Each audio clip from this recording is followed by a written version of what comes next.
Pernah nggak sih kalian denger ada suara kecil di kepala yang kayaknya ragu-ragu terus sama setiap langkah yang kalian ambil? Suara yang bilang, ah kamu nggak cukup baik? Nah hari ini kita bakal belajar cara bikin si kritikus batin itu diem dan kita ganti dengan suara juara yang ada di dalam diri kita sendiri.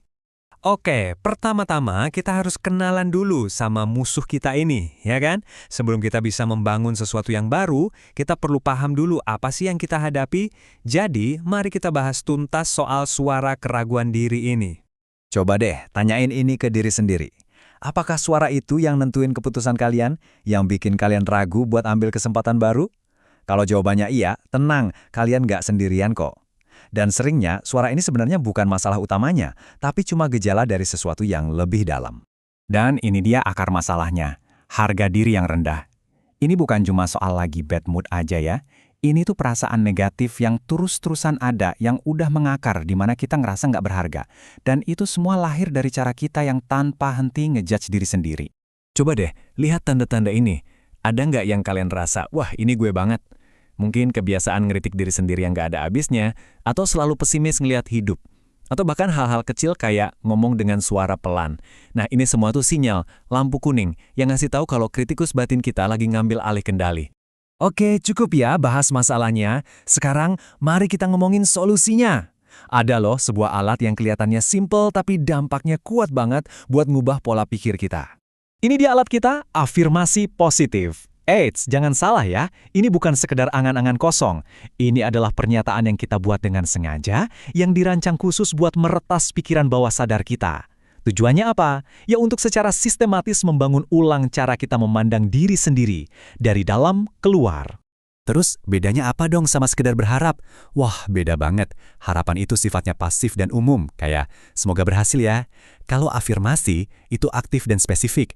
Kalian nggak cuma berharap, kalian menyatakan. Lihat deh bedanya, bukan semoga berhasil, tapi saya percaya diri. Kalian kasih perintah langsung ke pikiran kalian. Mungkin ini kedengarannya sederhana, tapi jangan sampai kesederhanaannya menipu kalian. Ada ilmu pengetahuan beneran di balik kenapa cara ini berhasil. Ini bukan sihir, ini neuroscience. Coba deh bayangin pikiran bawah sadar kalian itu kayak komputer. Dia bakal ngejalanin program apapun yang kalian pasang tanpa nanya-nanya. Nah, selama bertahun-tahun, kita mungkin tanpa sadar udah install program-program negatif. Afirmasi ini adalah cara kita buat nge-uninstall malware mental itu dan masang software baru yang positif dan memberdayakan. Dan ini nih, ada fakta neuroscience yang benar-benar game changer. Ternyata, jalan tol dari pusat emosi ke pusat logika di otak kita itu jauh lebih besar dan lebih kuat daripada jalan sebaliknya. Pernah ngerasa cemas atau takut, tapi logikanya nggak jalan? Nah, ini dia alasan biologisnya. Emosi seringkali megang setir. Makanya penting banget buat bekerja sama dengan emosi kita, bukan malah melawannya. Kerennya lagi, pas kita udah bisa nguasain pikiran kita, tubuh kita juga ikut merespon loh. Berpikir positif lewat afirmasi itu bukan cuma soal perasaan, tapi soal fisiologi.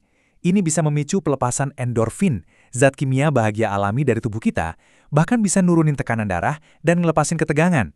Intinya, ini kayak obat anti-stres pribadi dan gratis. Oke, teorinya udah cukup. Sekarang kita masuk ke bagian praktisnya. Gimana sih cara kita bikin afirmasi yang benar-benar efektif? Ini dia panduan simpelnya, cuma 4 langkah. Coba deh perhatiin kalimat ini. Saat ini, saya sukses. Rasain deh kekuatannya. Singkat, waktunya sekarang, dan positif. Ini contoh sempurna dari afirmasi yang efektif. Dan sekarang kita bakal bedah kenapa. Ini dia, 4 aturan emas buat bikin afirmasi yang beneran nendang. Setiap aturan ini dirancang buat ngomong langsung ke pikiran bawah sadar kita. Pertama, fokus sama apa yang kalian mau. Kedua, pakai waktu sekarang. Ketiga, pakai kata-kata yang positif. Dan keempat, harus spesifik. Yuk kita lihat lebih dalam. Aturan pertama, fokus ke tujuan, bukan kehalangannya. Pikiran kita itu kayak mesin pencari, dia nangkep kata kuncinya. Kalau kalian bilang, saya nggak mau gugup, yang didengar otak kalian itu malah kata gugup. Jadi, kasih kata kunci yang kalian mau. Saya percaya diri. Aturan kedua ini krusial banget. Pikiran bawah sadar itu cuma beroperasi di masa sekarang. Kalau kalian bilang, saya akan menjadi pintar, itu bakal selamanya jadi tujuan di masa depan. Kalian harus menyatakannya seolah-olah itu udah terjadi. Saya adalah orang yang pintar.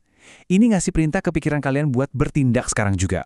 Aturan ketiga ini soal kejelasan dan kekuatan. Hindari kata-kata negatif. Saya bukan tidak mampu, itu kalimatnya ribet dan lemah, malah bikin otak kerja lembur. Langsung aja yang lugas dan kuat. Saya mampu. Simple, efektif. Jadi, buat apa sih kita ngelakuin ini semua? Ini lebih dari sekedar cara instan buat naikin mood loh. Ini tentang ngebangun fondasi mental yang kuat yang bakal nopang kita seumur hidup. Nah, sumber kita ini menyoroti satu periode hidup yang penting banget, masa remaja. Coba inget-inget lagi masa itu, pas semuanya berubah dan kita lagi nyoba-nyoba nyari jati diri. Di saat itulah harga diri kita paling rapuh. Belajar alat kayak gini sejak dini itu bukan cuma ngebantu. Ini bisa jadi semacam tameng yang ngebangun ketahanan mental buat seumur hidup. Oke, kita udah lihat masalahnya, alat buat memperbaikinya, sampai aturan mainnya. Sekarang, giliran kalian. Si kritikus batin itu udah cukup lama ngedongeng di kepala kita.